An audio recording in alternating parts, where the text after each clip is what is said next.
G'day there, Guardians. Xur has arrived in Destiny 2, and you can see here we are on Titan, and he is in the rig as usual. So let's mark him here. I've just landed in the rig, and he is over there. So as per normal, what you do is you run over here. Don't necessarily have to jump up there. Apparently the servitors are there. And he is just down here. What's he got for us today? Perhaps this is why the Knight sent me here. He has the Hardlight for the weapon, the Hardlight.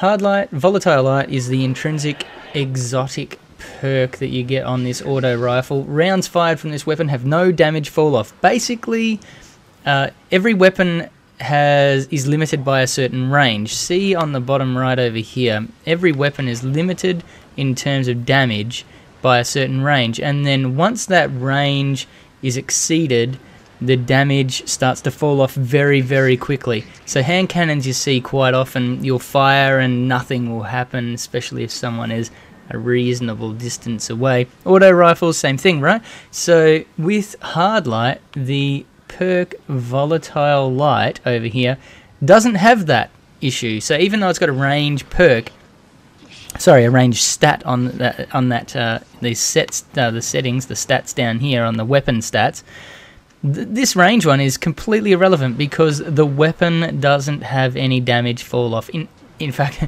it just keeps it's just like a laser beam. Just it'll hit you. Doesn't matter whether you're on right in front of the person or on the other side of the map.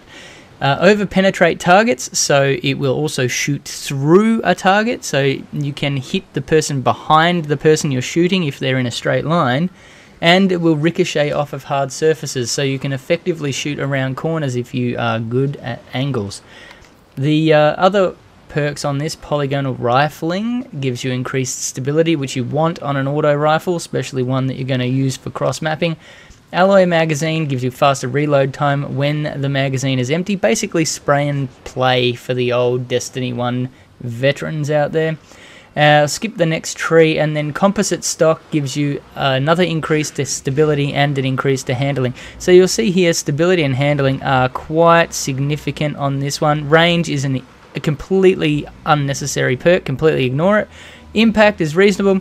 The 600 round per minute auto rifle magazine of 49. This is kind of a handy one. Now, you can see down here it's currently arc, or it could be, well, I can't do it because I'm not holding it, but it could be solar, or it could be void. So you can effectively run any elemental core or damage type you would like on the Hardlight. It's the only exotic that is not the Borealis, that is not a Destiny, that's PlayStation 2 PlayStation exclusive, that you can actually do that. So that's handy in that regard, and also auto rifles, well, we all know what they're like in Destiny 2.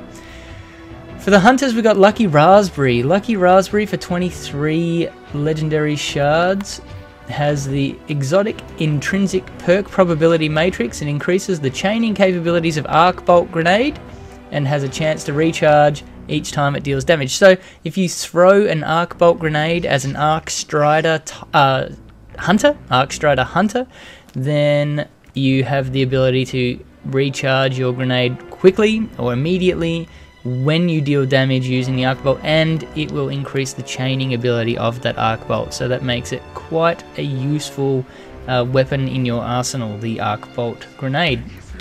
With resilience or increased health recovery, they're the two perks. And down here we've got arc ordnance, grenade recharge.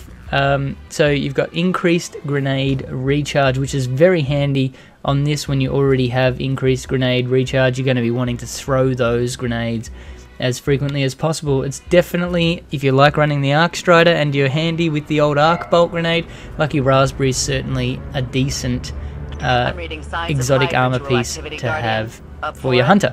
handled this The before. Syntheseps for the Titan, 23 legendary shards. Again, obviously they're all 23 legendary shards for the armor piece and 29 for the Hardlight weapon. For the Titans, the intrinsic exotic perk Biotic Enhancements gives you increased melee lunge range. So basically you can jump or lunge further when you've got the Syntheseps on, so you can do melee damage to enemies that are further away, and when you've got more enemies around you, your melee damage is actually increased. So it's very handy when you're in those tight situations, especially in PvE when you're surrounded by groups of ads like Thrall or those sorts of things, when they all charge you and bunch up on you. Plus Steel Reinforcement, I imagine it would be handy in PvP as well with that increased melee lunge. That's quite a handy perk to have for a PvP, especially if you like close quarters combat and like to melee. Plus Steel Reinforcement mod gives you increased resilience, or you've got the restorative mod with increased health recovery. And of course, Kinetic Munition Loader on the mod down here gives you improved reload speed for your kinetic weapon. Finally, for the Warlocks, we've got Karnstein Armlets. I actually run these on my Warlock. You can see, there you go, Karnstein Armlets. I quite like these ones. With Vampire's Caress, the exotic intrinsic perk, melee attacks grant health recovery and melee, grenade, and class ability energy. So essentially in this case, it's the Rift. So that's your class ability. I don't know why it doesn't just say Rift, because you can't wear Vampire's Caress on any other class except for the Warlock, and the Rift is the only class ability available to the Warlock. We've got two different types of Rifts, the Empowering or the Healing Rift. So melee attacks grant health recovery, so a bit like Lifesteal from Destiny 1, and it also at the same time starts giving you back melee, grenade, and class ability energy. With a mobility enhancement mod, you've got increased mobility or increased resilience, so you can double stack the resilience. You can see in the bottom right hand corner there, or you can have one of each of the three stats, as you can see down the bottom there. Acceleration mod on these gauntlets gives you increased mobility, allowing you to move faster, which means you might consider taking that mobility mod off and popping it onto increased resilience if you were that way inclined. That's what Xur has for you this week. He's on the rig on Titan, as I called earlier. He's always going to be in the whatever the location is for the flashpoint. All right, the flashpoint is in Titan. You can see top left there in the milestones. He's always going to be in the location of the flashpoint. In this case, he's on Titan this week with the Hardlight, Lucky Raspberry, the Syntheseps, and Karnstein Armlets. I hope you got something out of this video, Guardians. If you did, please give it a thumbs up. Don't forget to subscribe to my channel. You can catch me on Twitch, on Twitter, and on Instagram. All three, BoylerRoom81. You can see up there in the top left, BoylerRoom81, RRO. Thanks for watching, Guardians. I'll see you next time.